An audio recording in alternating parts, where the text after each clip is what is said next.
Hello, you beautiful people, and welcome back to Joeboy Racing. In today's video, I'm going to be reviewing all of the main talking points from this weekend's action, as well as seeing how my tips got on. So let's get stuck into it. Starting off with my bets, with my tips, I've had an absolute stinker on the Saturday. Couldn't pick me nose this weekend. In the first race, put up Sweet Francais, done the business for the channel last time out. Unfortunately, she's pulled up. Fingers crossed there's nothing wrong with the horse and she can make a full recovery. I couldn't find any news about what's going on with her, so if anyone knows watching this video, get stuck into the comments. Let me know if you know what's happened. Fingers crossed she's okay. And that summed up the day for me, really, starting off with a horse pulling up. I was very impressed with the winner, Zeus Olympius. He's ended up winning by a couple of lengths, was subject to massive market support as well. When I done my video, you could get 16 to 1 about it. And this ended up going off 11 to 4 fab. So the market had worked that one out, which is going to be a reoccurring theme for Saturday's picks. Moving on to the second tip, Midnight Tango. I put this horse up a few times and it's let me down every time. Always an excuse. I said in the preview, the tips video, I was going to give her one last chance, and unfortunately, I'm not going to be able to back her again. It was a cracking matchup though between Bo Echo and Publish. Bo Echo looked really impressive. He's been slashed in to 10 to 1 for the 2000 guineas next year. Looks like a real prospect. I have to say though, I was really impressed with Publish as well. Obviously, Publish was short price fav. Again, massive support for Bo Echo. Went off 5 to 6. The market worked it out again. But I thought the way Publish made up ground, he was right at the back, made up loads of ground. I think he just done all of his petrol to head Bo Echo, and then Bo Echo just had more in the tank. Maybe I'm reading that wrong. Maybe Publish has got a little bit of a softness issue because he did head him, and then obviously Bo Echo's fought back. But I just thought it was sort of the running of the race rather than the actual horse. So it'd be really interesting to see how them two get on in their next runs. Let me know down in the comments, guys, as well, what you thought. Do you think Publish was a little bit soft, or do you think it was just the way the race was run, coming from too far back, run out of juice? I'll be interested to get your thoughts on it. Moving on to the third selection, Polestar. Oh, this one made me sick. Obviously, I said I was going to put a comment on. I see in the morning it was getting decent market support, so I thought, lovely jubbly, yeah, we will jump on because I did fancy this one. And it seems to be the only one of the whole day where the market's backed it and the market's chosen wrong. So it's just sod's law, just one of them days for me, unfortunately. I thought Valiancy run a really nice race actually with the cheap pieces, made up loads of ground from the back.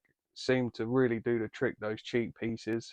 And I think he's going to be really interesting next time out. Full selection, Caballo de Mar. I was dead keen on this one as well. The market worked it out, drifted like a barge in the morning. I think it went out from like 5.5, sixes, all the way out to tens. This ended up going off. You could get 11s about it, I believe, as well. It looked for a point that he was going to march through the gap that opened up in front of him, but he just wasn't good enough. He's ended up finishing midfield. I thought the break after Royal Ascot was done to freshen him up and make sure he's good to go for this. However, by the looks of things, he needed to get a run into him. So another disappointing one, and again another market favourite. The Reverend looked like a really interesting prospect again. What a day for William Haggis, by the way. If you'd have just backed every single William Haggis horse blind on the day, you'd have had a fantastic day. I think he ended up with 6 winners or 7 winners on the day. Cracking trainer performance. It's just a shame I didn't pick one. Moving on to my last tip at Haydock. I put up Time for Sandals. I think she's run an absolute cracker of a race, to be fair to her. She's just drawn on the wrong side. I got a little bit excited for a minute when she come herring down that left side, but the eventual, I think 1, 2, 3 have come from the other side of the track, so she just didn't stand a chance in that one. Fair play to Big Mojo and Mick Appleby, his first ever domestic Group 1. Big Mojo deserves it, really. He's been knocking on the door for ages. I did have a small each way saver on no half measures as well after his July Cup heroics, finishing in front of Big Mojo, by the way, but didn't work out for him. Didn't have a clear run, and even if he did, he was not going to catch Big Mojo. So bad day at Haydock. Some great racing though to watch just from a viewing perspective. Some really interesting prospects in Bo Echo, Publish, I thought, as well as Zeus Olympios. Let me know down in the comments, do you think that Bo Echo has got a chance in the 2000 guineas? I know it's obviously a long way away. The odds have been slashed to 10 to 1, so that makes him the second fav. Be really interesting to see how he gets on in that next year. However, I don't think Publish should be written off at all because I thought he ran an absolute cracker. I put up two small each way bets at Ascot as well. Both of them ran stinkers, didn't even place.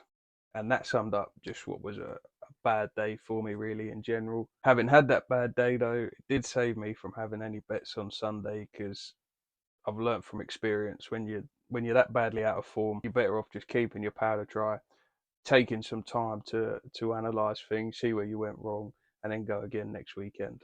I will just say, guys, at Ascot, that race, Tenability and Push the Limit, was a real eye catcher. They both ended up finishing clear by 5.5 lengths of the rest of the field. I think the handicapper has smashed both of them, but still, they look like really exciting 1.5 mile prospects. Tenability ended up coming out on top. That was helped slightly by the jockey pulling so far left into the way of Push the Limit. He didn't make contact or hamper him badly at all, but it was just clever jockeying from Kieran Fallon. Got yet another winner for William Haggis, but I still think Push the Limit ran an absolute cracking race, and that it's worth keeping your eye on both of them wherever they end up next. Right, moving on to the Sunday. Some real big upsets here, a little bit of drama at York as well. I know obviously I didn't comment on the video for you to back any of my selections because of how poorly Saturday went. However, there are some big talking points that I want to go over. In the pre-foy, the Japanese horse Byzantine Dream was proper game to hold off Sosi, who was a short price fav. However, I do think Sosi run a big race. Alma Cam as well. It's always a case in France. It said soft ground. It looked like it was at least good ground, possibly good to firm in places. And I think Al McCann's run an absolute cracker, to be fair, because everyone knows he likes a bit of cut in the ground. I think he's about 50 to 1 for the Arc currently. Now, the long-term forecast for Paris doesn't look like there's going to be that much rain about. I know everyone always assumes with the Arc it's going to be soft ground. If he does get soft ground, I think that's an interesting prospect because the last twice, I know again at York it said good to soft. That's then been upgraded to like good to firm in places, I believe. So the last twice he's not had the ground that he wants and he's run pretty good races. So at 50 to 1, that might be of some interest. Moving on to the Prix de Moulin. You got to feel for Rosallion here, guys. It goes down by a nose again or a neck, whatever it was. 20 to 1 shot. Sarlan has gone and won this race. I don't know if anyone saw that coming. Hats off to the Lion in Winter as well, who only finished a neck behind Rosallion. And I thought he's run a really good race considering he's not had the best of seasons. He's been a big disappointment. Always gets sweaty before his races as well. Never quite looks settled. And he's run an absolute cracker. But let me know what you think down in the comments, guys. Is Rosallion going to get his Group 1 this year? He's been so unlucky. Richard Hannon again said that he thinks he's got the best miler. He's obviously a top class horse, Rosallion, but how can you say you got the best miler when he's not won over a mile all season? Seems a bit bonkers to me, but there you go. I do love Rosallion. Fingers crossed he can get his Group 1. I was gutted for him watching it though, but fair play to Graffard. Top trainer. Oh, this one broke my heart, guys. Moving on to the Prix Vermille. My beloved Whirl got absolutely spanked. Aventure looked really impressive, to be fair. It was absolutely heartbreaking to watch. I do think she is better than that race has sort of portrayed her as. It's ended up being a sprint finish, and she's just not that kind of horse. Luckily, I didn't end up backing her because she was 8 to 11. Saw Calpana get beat. That was another shock of the weekend, by the way. Gia Vellotto. Calpana was just a good thing, according to most people, and that looks like that's scuppered her arc hopes. Andrew Baldwin saying she might not even go there now, so that would be an interesting situation to keep an eye on. But after she got beat, it just made me question that form a little bit because obviously she beat Kalpana, and then Kalpana run a cracker against Calandigan. That's why I was so confident on well at Goodwood. One of the big reasons, you know, I thought she was really top class. But the fact that Kalpana form took a knock, the fact she was 8-11, I couldn't bring myself to have a bet on her. Luckily for me, plus obviously had bad results on the Saturday as well. But still, I watched it and it was heartbreaking. That would have really cheered me up if she went on and won that race. But it was just one of those weekends. Aventure's been smashed down to joint fabs with Mini Hawk as well for the Arc. Let me know down in the comments, guys. Do you think that performance warrants the price being absolutely slashed? And out of the two, if you had to pick one, who would you go for? Aventure or Mini Hawk? Quick mention, I didn't put up Basically Roller. I'll mention that Nitoir. Basically Rollers run an absolute cracker. I said I didn't think the ground was going to be that soft, although it was advertised as soft, which it wasn't. But Basically Rollers run a really big race. Qualificar, I believe you say it. It done really well to run him down. But yeah, I did think that Basically Roller was a good horse. Put him up before for the channel, and he's ended up finishing a couple of lengths clear of Tennessee Stud that's performed well in two derbies. So another one to keep an eye on. Just before I wrap up, guys, obviously I wanted to mention we had a few collisions this weekend. Unfortunately, one horse was lost. Thankfully, that one at York, I've seen that back. That was horrendous. I can't believe both the horses are okay, thank God. Both jockeys though are in hospital. I believe Jim Crowley's had surgery, broken bones. Not nice to see. Fingers crossed both horses and jockeys are back racing soon.